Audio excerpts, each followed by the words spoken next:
네, 온조 커피와 네. 함께 향기로운 하루 보내시기 바라겠습니다. 먹어도 되지? 네, 오후에는 또 룩아워티가 여러분과 함께 또 하겠습니다. 커피 안 좋아하시는 분들은 또 룩아워티도 굉장히 좋아하시더라고요. 그럼 오후에. 네. 그렇죠. 저는 티. 티, 뭐 커피 다 좋아하시잖아요. 네. 물 안 드시고. 오전엔 네, 물도 많이 먹죠. 물 많이 먹습니다. 물도 드십니까? 네. 물 먹는 거 별로 안 좋지. 네, 물은 아직 삼다수 안 들어왔잖아요. 물 안 네. 먹을래. 룩아워티 아니면 커피, 온조 커피 둘 중에 하나만 드시기 바라겠습니다. 네. 자, 그러면 우리와 함께 또 뉴스3 플러스를 진행해 주실 우리 권순우 취재팀장님 어서 오십시오. 어서요. 네, 안녕하세요. 삼포트리의 권순우 팀장입니다. 마이크가 멀리 있어가지고. 네, 자 우리 팀장님과 함께 아까 오늘도 이선엽 부장님 얘기하다가 네네네. 직급 얘기할 때 박세익 전무님 있잖아요. 그분 대표시잖아요. 그냥 전무라 하기로 했어요. 그래서 왜 대표이사를 왜 전무라고 하시냐고. 그랬더니 그냥 다들 전무라고 불러서 전무를 하기로 했다고. 사실 이제 여유지 그게. 어느 정도 많은 분들께 알려지고 나서는 사실 뭐 그런 근데 직책이 중요하겠어요. 아니 네. 정프로는 대표에 굉장히 집착하시던데. 저요? 네, 정 대표님. 그 저는 뭐 사석에서 프로 뭐 이렇게 부르면 가만 안 두죠. 정 대표라고 대표이사. 네. 옛날에 실장이었는데 다 잘 나가는 사람은. 그렇습니까? 실장님. 그렇죠. 이렇게 저 라인으로 그 회장님 아들. 그리고 본부장님. 본부장님. 네. 자 뉴스 하시죠. 예, 뉴욕 증시 일단 다우지수 조금 올랐고 S&P 조금 올랐고 나스닥 조금 내렸고 그냥 혼조세 정도로 마감했습니다. 네. 그리고 오늘 첫 번째 뉴스는요. 그 우리나라 무역 전선에 비상이 걸렸다. 걱정입니다. 8월까지 무역 적자가 247억 달러로 최대 규모를 기록했다. 네. 지난달 한 달 동안 무역 적자가 거의 100억 달러에 육박하면서 그러니까요. 이거 숫자 계속 늘어나고 있는데요. 네. 66년 만에 최대치를 기록했습니다. 네. 우리나라 주력 수출품인 반도체 수출이 드디어 26개월 만에 감소세로 돌아섰습니다. 네. 예, 대중무역 적자도 넉 달 연속 이어졌는데 이거는 1992년 한중 수교 이후에 네. 처음입니다. 산업부에 따르면 수출도 좀 늘었어요. 수출도 전달보다 6.6% 정도 늘었는데 수입이 28.2%나 증가를 하면서 네. 무역 수지가 적자를 보이게 됐습니다. 그리고 8월까지 누적 수출액도 사상 최대, 누적 수입액도 사상 최대, 무역 수지 적자도 사상 최대입니다. 그래서 이게 아무래도 이제 환율이 약하다 보니까 수입 물가가 굉장히 좀 비싸고 수출할 때도 가격이 좋긴 한데 수입 물가 부담이 더 크다 보니까 그렇게 됐어요. 이게 반도체, 그러니까 저희가 이게 수출 지표를 보는 이유가 그냥 거시적인 측면에서 보는 것도 있는데 네. 수출 지표는 이제 뭐 관세청에서는 10일에도 한번 나오고 거의 매달 이렇게 나오잖아요. 네. 10일에 한 번씩 나오죠. 예, 그렇게 되면은 우리가 이제 개별 기업 주식을 추정할 때 이게 그 분기 단위로 실적 발표를 합니다. 근데 무역 지표는 바로바로 나오거든요. 그러니까 훨씬 주기가 짧아요. 네. 그래서 우리가 이제 개별 주식을 하시는 분들도 자기 수출 지표 중에 자기가 혹시 가지고 있는 주식이라든지 이런 거 수출 지표 보시면은 분기 실적 정도 어느 정도 가늠할 수 있거든요. 네. 그래서 그 부분을 좀 같이 보셔도 좋을 것 같아요. 이전에 뭐 스마트폰 잘 안 팔린다, 뭐 메모리 반도체 가격 하락한다 이런 얘기들 많이 계속적으로 전달을 해드렸잖아요. 네. 막상 이제 수출 지표를 이렇게 열어 보니까 역시 반도체 수출은 7.8%가 줄었습니다. 우리가 그동안 반도체 안 좋다 말은 했는데 그래도 계속적으로 증가세에 있었거든요. 네. 그런데 26개월 만에 감소세가 됐고요. 자동차는 이전에도 계속 말씀드렸는데 자동차도 계속 좋다 그랬는데 여기는 오히려 35.9%가 늘어나서 역대 수출 1위를 기록했습니다. 자동차가? 예. 여기가 이거는 이 내용은 좀 더 자세하게 그 다음 뉴스에서 설명을 드릴 거고요. 네. 석유 제품 같은 경우도 지난해 동월비에 대비해서 113.6%가 급증했습니다. 이게 아무래도 이제 유가 들어오는 게 있고 나가는 게 있을 때 들어오는 것도 비싸게 들어오지만 나가는 것도 비싸게 그렇죠. 나가거든요. 네. 그러다 보니까 이게 수출이 굉장히 급증을 했고요. 그리고 2차 전지 수출이 지난해 같은 달에 비해서 35.7% 증가했습니다. 네. 그러니까 자동차, 2차 전지, 석유 제품은 많이 늘었고 네. 반도체는 별로 안 좋았다. 근데 반도체는 워낙 수출에서 차지하는 비중이 커서 네. 가격이 좀 컸습니다. 그리고 또 특이한 지표가 아까 전에 대중 수출액이 수출액이 이거 걱정이더군요. 이게 좀 걱정이 되는데 이게 대중 수출액이 5.4% 줄었다고 그러니까 5.4%가 줄었거든요. 네. 그럼 5.4%가 왜 대중 수출액이 줄었냐라는 걸 보면은 아까 제가 말씀드렸던 중국의 스마트폰, 노트북이 잘 안 되면 우리나라 반도체가 잘 안 팔린다. 그럼 대중 수출액이 줄었다라는 거는 우리나라에서 중국으로 가는 반도체가 많이 줄었다라는 네. 것을 보실 수 있고요. 가격도 떨어졌을 거고. 가격도 떨어졌고요.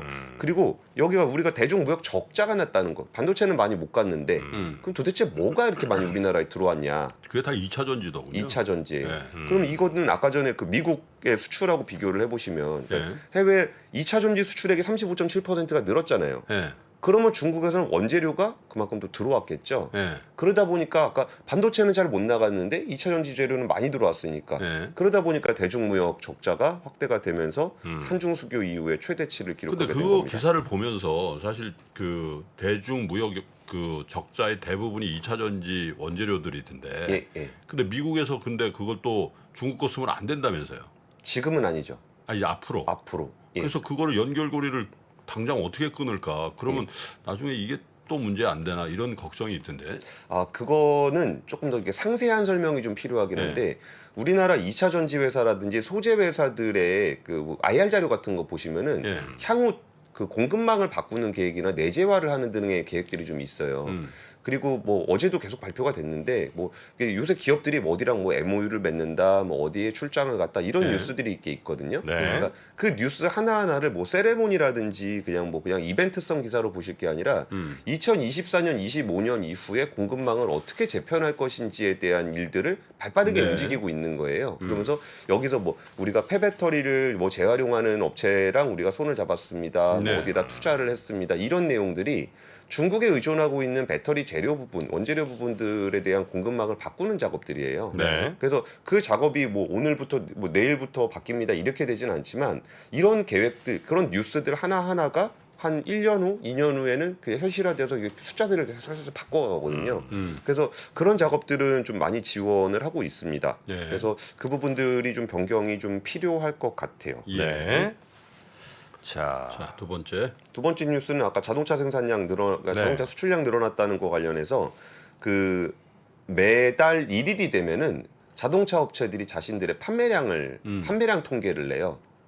오늘이 2일이잖아요. 네. 그러니까 어제 오후 늦게가 되면은 나오는군요. 자동차 통계가 또 나와요. 이게 또 이제 수출 지표하고 또 이렇게 맞물리게 되는 게 있는데 일단 차량용 반도체 공급난이 조금 이제 완화가 좀 됐잖아요.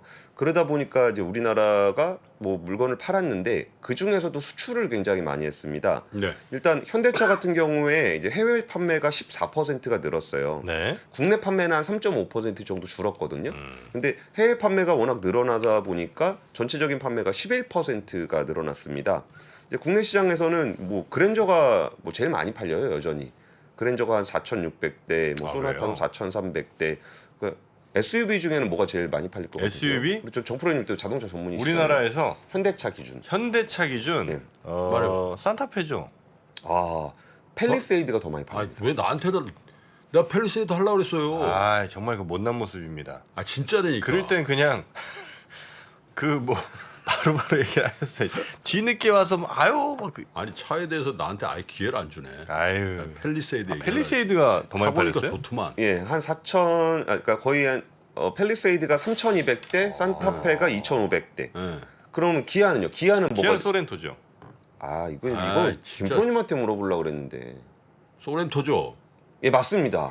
소렌토가 5,600대로 가장 많이 팔. 피디님 이거 편집해 주실 거죠? 네, 이거? 순서 바꿔주세요. 아유 가져가라. 그러면 기아의 해외에서 가장 많이 팔린 차는 아, 지금 뭐 보나마나지 저거. 텔룰로이드. 텔룰라이드고요. 텔룰라이드 이름은. 그래. 예. 그리고 기아 해외에서 뭐 SUV 아니면 승용차 어떤 걸로요? 기아는 보통 SUV가 많이 팔립니다. SUV로 네. 텔룰라이드 아닌가 보다. 텔룰라이드 아니죠. 아, 전기차 그거 아니야 그러면? SUV 전기차? 아니. 기아 자동차 해외 기준. 예, 예. 기아 자동차 역시 그걸로 갑니다. 소렌토. 아, 스포티지가 더 많이 팔렸습니다.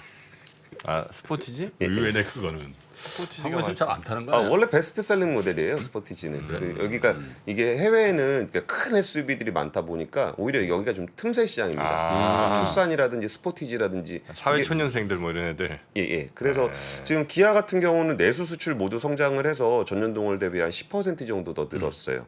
그리고 좀 특이했던 곳이 그 한국 GM. 한국 GM 같은 경우에는 내수 판매가 한 24% 정도 감소했어요. 되게 많이 줄었죠. 근데 수출이 23%나 늘었습니다. 그러면 GM이 예, 그럼 한국 GM이 왜 이게 뭐 수출을 잘하지? 라고 생각하시면은 한국 GM이라는 회사는 현대차, 기아차하고는 아예 다른 회사예요. 거기는 자동차를 개발하고 뭐 이런 것에 대해서 신경 쓰실 부분이 아니라 외주 생산업체죠. 외주 생산업체에 가깝기 때문에 그렇죠. GM의 준중형 SUV를 전문적으로 만드는 업체가 한국 GM이에요. 그러다 보니까 한국 GM에서 지금 수출이 가장 많이 된 차는 트레일블레이저. 오, 이게- 그거 많이 타는 차죠. 예, 그러니까 우리나라에서 트레일블레이저 별로 잘 안 팔리는 것 같아서 미국에서 많이 타는 차죠. 별로 안 보이는데 이게 미국 전체에서 팔고 있는 트레일블레이저의 대부분을 한국 GM에서 네. 생산을 해요. 스포티지만한 차죠 그게. 그렇죠. 예. 예, 그 사이즈 차입니다. 그리고 그 다음은 어떤 차 생각나세요? GM에서 예. GM의 나는 GM 차 자체를 모르겠어요. GM 차 뭐 옛날에 아는 거 뭐 폰티아 이런 거 GM 차인가? 포드인가 그건? 예, 폰티아? 그렇죠. 예. 폰티아 그러니까 몰라? 되게 단순하게 보셔야 되는 게 네. 이게 한국 GM은 여기서 그냥 소형차 만드는 공장이라 그랬잖아요. 그럼 두 번째는 스파크입니다. 스파크예요. 예. 거기가 이제 두 번째로 수출이 많이 좀 작은 거 아니야? 예, 완전 맞습니다. 경차죠 경차. 경차죠. 어디서 주로 수입해 가지? 유럽인가? 미국에서 합니다. 미국이에요. 미국에도 그거 타요? 아, 쉐보레가 유럽을 아예 철수를 해서 음. 대부분 유럽 미국에서 탑니다. 근데 거기서도 틈새 시장이잖아요. 경차는 예, 그래서 그거를 직접 만드는 데가 별로 없기 때문에 대부분 한국 GM의 어떤 니치 마켓이라고 볼 수 있고요. 르노 코리아 같은 경우도 여기도 이제 틈새 시장인데 XM3, QM6의 LPG 모델. 이것도 이제 뭐 SUV 중에 LPG 모델 거의 없잖아요. 그러다 보니까 이게 잘 됐고 저는 이게 저는 그 일자리 측면에서 좀 의미 있다라고 본 거는 XM3의 수출이 전년 동기 대비 80%가 증가했습니다.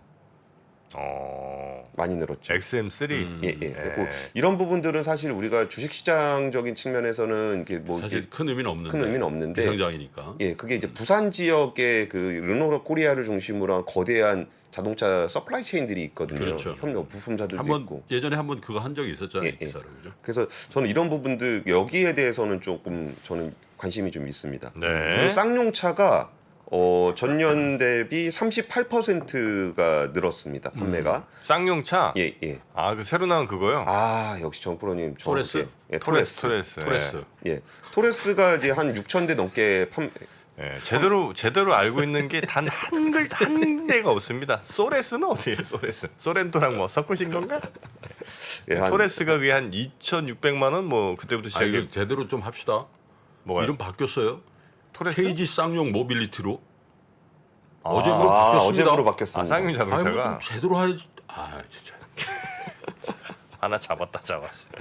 예, 맞습니다. 어쨌든 그 토레스가 이제 그 쌍용차가 KG 쌍용 모빌리티를 바꾼 다음에 이제 주인이 바뀌고서 좀 다시 한번 재기를 할 수 있는 기회를 얻었잖아요. 거기에 이제 토레스라는 차가 좀 큰 역할을 좀 해주기를 좀 기대를 하고 있습니다. 이제 여기도 이제 상장사니까 그 거래 정지도 좀 풀리고 거래가 되면은 네네네. 조금 더 나아지지 않을까. 토레스 너무 오래 걸린다더라고요. 근데 이런 거 빨리빨리 좀 나와야 기다리는 게? 네, 기다리는 게 오래 걸린다고 그러대. 지금 그 백오더라 그러잖아요. 계약 대수, 사전 계약 대수. 네. 여기가 6만 대. 그렇게나 많아? 그렇대요. 물론 뭐 이렇게 다른 사람만 같이 걸어오는 사람들이 워낙 많긴 하니까 뭐 KG 그룹은 또 이것도 되는 거 아니야? 토레스 아니. 쌍용차.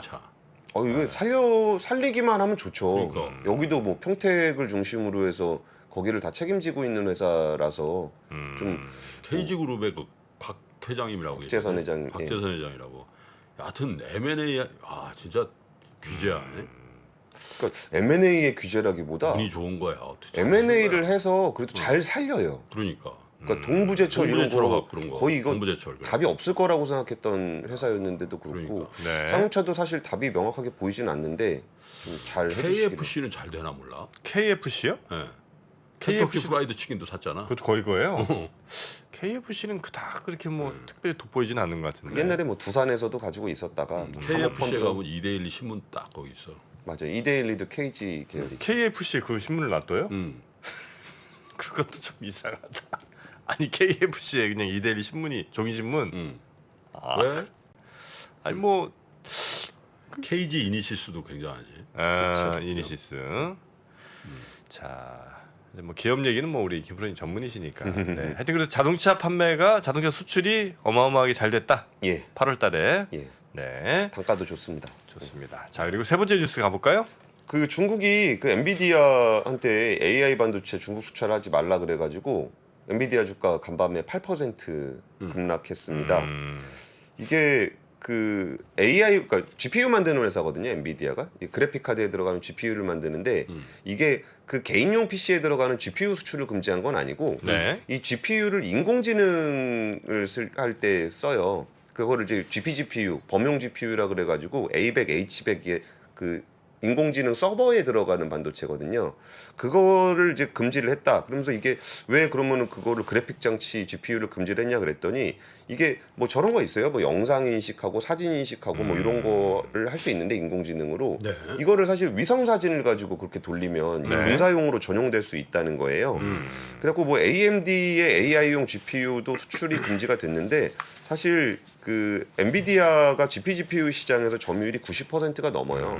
그러면 사실 이거를 못 쓰게 한다라는 거는 그 인공지능 쪽에서는 거의 뭐 못하게 하는 거거든요. 네. 여기에 더해서 뭐가 있냐면 엔비디아가 점유율이 압도적인 이유가 제품 자체의 성능도 중요하지만 여기에 인공지능 소프트웨어 개발 도구 쿠다라고 있어요. 네. 이거를 개발자들이 다 쓰는 그런 거거든요. 그런데 그거를 이제 만약에 엔비디아 GPU를 못 쓰게 되면은 이 생태계에서 조금 그러니까 생태계에 접근할 수 없게 되는 상황도 돼요. 네. 그러다 보니까 중국 입장에서는 굉장히 아픈 일이 될 거고 엔비디아 입장에서도 큰 시장을 놓치게 된 거고. 근데 이게 오히려 전문가들이 하는 얘기는 안 그래도 쿠다 때문에 엔비디아 GPU 되게 비싸지만 어쩔 수 없이 쓸 수밖에 없었는데 네. 오히려 그거를 막아버렸을 때 중국이 자체 개발한 GPU 시장, 그 GPU 쪽이 좀 더 빠르게 따라올 수도 있다라는 우려도 조금은 나오고 있습니다. 그런 부분 같이 봐주시면 좋을 것 같고요. 중국 관련해서는 이번에 그 우리가 CES 얘기를 많이 하는데 유럽에도 가전전시회 IFA라는 걸 해요. 네. 이것도 굉장히 큰 행사거든요. 근데 이때 2019년에 IFA에 참가했던 중국 기업이 그 전체 기업의 40%였어요. 근데 이번에는 절반이 됐어요. 20%로 줄었어요. 네. 2022년 절반으로 줄었어요. 안 가요? 뭐 안 가는 건지 못 가는 건지 모르겠으나 유럽에서도 이제 안 껴준다. 그러면 이 IFA랑 관련해서 보면은 뭐 삼성이 스마트 띵지를 뭐 늘리네 마네 그런 얘기들은 지금 이제 IFA를 하고 있거든요. 그래서 거기서 관련한 소식들이 나오고 있다라는 그래요. 말씀을 좀 전해드리고 싶습니다.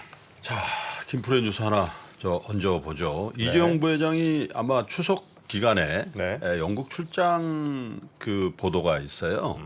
그래서 이제 대체로 이제 특사 그러니까 특별 사면 이후에 첫 네. 번째 이제 해외 출장인데 그 전에도 뭐 간헐적으로 해외 출장을 가긴 했습니다만 아마 심정적으로 가장 홀가분한 상태에서 왜냐하면 그 전까지 특사되기 전에 매주 한 번씩 법원 출두를 해야 되는 상황이었거든요. 네, 네, 네. 그러니까 굉장히 좀 홀가분한 마음으로 출장길에 오르지 않겠냐 뭐 이렇게 돼 있는데요.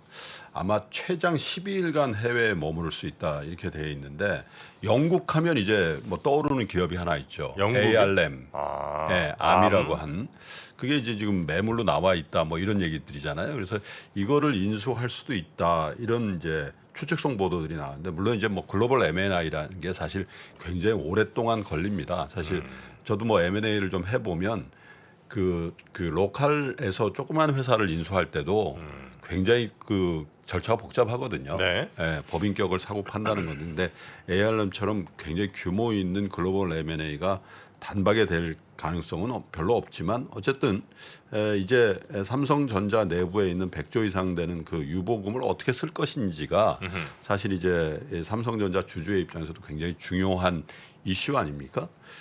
VIP 자산운용의 최준철 대표를 비롯해서 이런 오래된 가치 투자자들이 항상 얘기하는 게 있잖아요. 저도 거기에 굉장히 공감하는 편인데 주주를 위해서 할 수 있는 경영자의 가장 큰 이유, 뭡니까? 과업은 자본의 효율적인 배치거든요. 그렇죠. 근데 이제 100조 이상 되는 돈을 지금 거의 무위험 자산에 안전하게 보관하고 있을 거예요. 그게 뭐 그래도 아마 삼성전자 재무제표 이제 뭐 이런 거 나오면은 그 무위험 자산 수익률이 올라가면서 이자 수익 같은 거 좀 늘었을 거야 아마 그죠? 그렇겠네요. 그럴 것 같은데 그 연관해서 보면은 글로벌 M&A를 좀 해야 된다 이런 얘기도 하는데 사실 지금 금리가 오르면서 삼성전자처럼 캐시가 굉장히 풍부한 회사가 상대적으로 유리해진 거죠. 네. 예를 들면 NXP 사야 된다고 살 거다 뭐 이런 얘기 있었는데 NXP 같은 거 주가 어떻게 되는지 제가 구체적으로 안 따져봤습니다만 주가가 올랐을 이유가 거의 없잖아요. 아까 엔비디아 같은 것도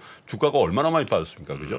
그런데 금리는 올랐기 때문에 삼성전자의 어떤 글로벌 M&A를 할 수 있는 여력은 상대적으로 훨씬 더 커진 거죠. 아, 지금이 사기 좋을 때네. 아, 차라리. 그렇죠. 예. 그 전부터 사야 된다라고 했던 것보다는 지금 기다렸던 게 더 좋은. 그래서 어떻게 이게 사물을 항상 보면 이렇게도 보고 저렇게도 봐야 되는데 그 우리가 뭐 할 너무 얘기 있는 것 같은데? 진짜 아니 우리가 정말 그 위대한 뜻을 몰라보고 그건 아닌 것 같아요. 어설프게 우리가 뭐 사야 된다 말아야 된다 막 얘기했는데 네. 캐시가 킹인 시장이 왔고 아니, 그러니까 그런 측면이 NXP가 분명히 있는 같은 거죠. 경우에 연중으로 30%가 주가가 빠졌고요. 빠졌어요. 지금. 네. 그러니까 ARM 같은 경우에 지금 손정희 회장이 갖고 있다 런던 증시 상장 논의하다가 나가게 네. 됐거든요. 네. 근데 여기서 그때 손정희 회장 지금 마이너스 30조 원 적자 내고서 제가 뭐 잘난 척한 거 죄송합니다. 그렇죠. 그럼 이제 점점 자금 딸리면은 암도 점점 싸게 팔아야 될 거예요. 그러니까요. 그럼 캐시 들고 있는 삼성전자가 아니, 민원해요. 오히려 그런데 또 한편으로 보면은 빠진 게 뭐 NXP만 빠졌냐 삼성전자도 빠졌다는 얘기 하려는 거예요 제가. 효율적 배치를 꼭 글로벌 M&A 그 사실 하만 인수를 한 다음에 사실 하만이 제 역할을 하고 있는지에 대해서 캐션 마크잖아요. 사실. 그죠? 그만큼 해외 기업 특히 서구의 기업을 사서 경영을 해서 경영 성과를 낸다는 게 굉장히 어렵습니다.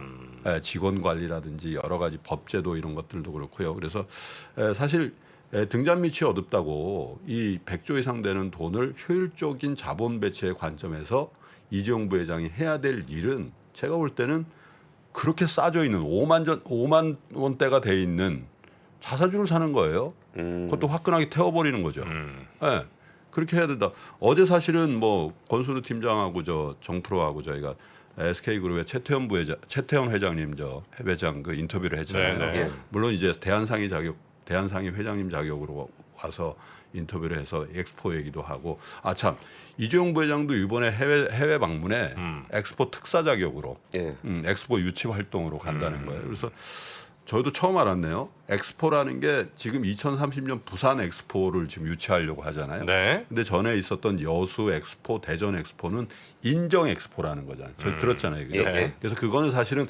엑스포는 엑스포인데 오리지널은 아니다. 표현이 좀 그런가? 대전하고 여수에서 또 대전 하여튼, 여수분들을 너무 좀 월드컵이나 하계 올림픽 같은 건 아니다 이런 거죠. 그래서 부산 그건 좀 약간 좀 그렇습니다. 제가 듣기가. 그러니까 다르다는 거잖아요. 엑스포인데 공식 엑스포다 이건. 에헤이, 우리도 공식은 공식인데 대전이나 여수는 특정 주제로 여는 엑스포고 이제 부산에서 유치하려고 하는 건 이제 모든 주제를 담아내는 아주 5년에 한 번씩 하는 그런 엑스포다. 대전 오해하지 마십시오. 이거 근데 어쨌든 최태원 회장님이 그런 얘기 하더라고요. 부산 엑스포는 좀 다른 거라고. 네. 그래서 이제 그러놓고 보면 그 현대그룹의 정주영 회장도 그 우리 88 올림픽 유치에 굉장히 공을 많이 세웠잖아요, 사실상. 그리고 우리 기업인들이 굉장히 많이 한 거예요. 그리고 월드컵도 마찬가지고 또 평창 같은 경우는 이건희 회장이 굉장히 역할을 많이 두 분 다 이제 돌아가셨는데 그래서 최태원 회장이나 이재용 부회장 같은 경우도 이 부산 엑스포의 유치를 위해서 애를 쓴다고 하는데 저희는 사실 그 얘기보다도 네. 출장이니까 기업 활동으로서 과연 ARM 같은 것들 이렇게 인수에 관련된 뉴스가 나올는지 한번 지켜볼 텐데 제가 드리고 싶은 말씀은 삼성전자의 캐시가 더 밸류가 있어진 상황이기 때문에 이 밸류가 있어진 상태에서 자본의 효율적 배치라는 측면에서 이재용 부회장을 비롯한 삼성전자의 경영진에서는 과연 이 돈으로 무엇을 할지에 대해서 굉장히 빨리 청사진을 내 보여주고 그리고 그것이 투자자들에게 호응을 받을 때 삼성전자 주가는 실적과 더불어서 상승 모멘텀을 살 수 있는데 저는 계속 말씀드립니다마는 유력한 대안으로서 차라리 글로벌 M&A를 시간을 끌지 말고 삼성전자 주식을 일부 사고 소각을 하시는 걸 권해. 삼성전자 주식을 사라. 글로벌 M&A 뭐 이제 추진하는 건 뭐 좋은 일이지만 이거 싸잖아요. 예. 사실 ARM 같은 경우에 사기가 쉽지는 않을 거예요. 이게 이전에 엔비디아도 살라 그러다가 독과점 문제 때문에 조금 여기가 AP 점유율이 한 90% 가까이 되는 회사라서 특정 기업이 ARM을 단독으로 사기가 쉽지는 않을 건데, 그러니까 어쨌든 글로벌 M&A에 대한 시도는 되어 많이 해야 될 거고, 캐시의 힘이 훨씬 더 강해졌기 때문에 효율적인 자본 배분이 더 절실해진 상황이기도 해요. 네. 그리고 뭐 그런 거 빨리빨리 살 거 아니면은 정말 자사주 쫙쫙 사가지고 소각해주는 우리가 선진 애플을 따라서 네. 그렇게 애플은 그런 거 항상 하거든요. 돈 빌려서 사잖아요. 돈을 빌려서까지 사서 해주는데 삼성전자도 뭐 이런 때 자사주 소각 같은 거 사서 소각하는 것도 좀 자본의 효율적 배분 측면에서는 유효한 전략일 것 같습니다. 네. 혹시 런던에서 마주칠지도 모르겠다. 네, 좀 안부 좀 전해주세요. 네. 네. 저희가 ARM 그 인수 경쟁하는 거예요?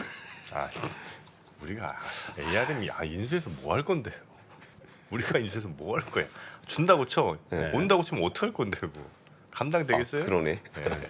자, 우리 권순우 팀장님 너무 네. 과욕 욕심입니다. 네. 자, 우리 권 팀장님은 다음 주 월요일에 뵙도록 하겠습니다. 한 주 동안 고생 많으셨습니다. 예, 감사합니다. 길을 잘 하시는 분들, 이미 그 길을 알고 있는 분들은 내비게이션 진짜 잘 써요.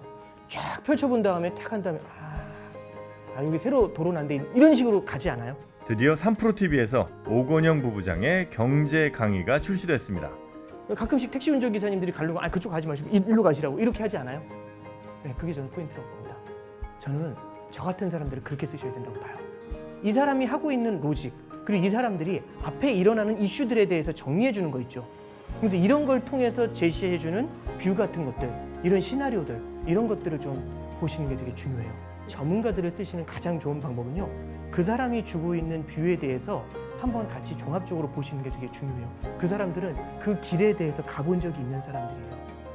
3프로TV 경제대학 오건영의 경제를 보는 눈 신규 출시 기념 8월 31일까지 얼리버드 특가로 만나보시죠. 지금 바로 영상 아래 댓글을 확인하십시오.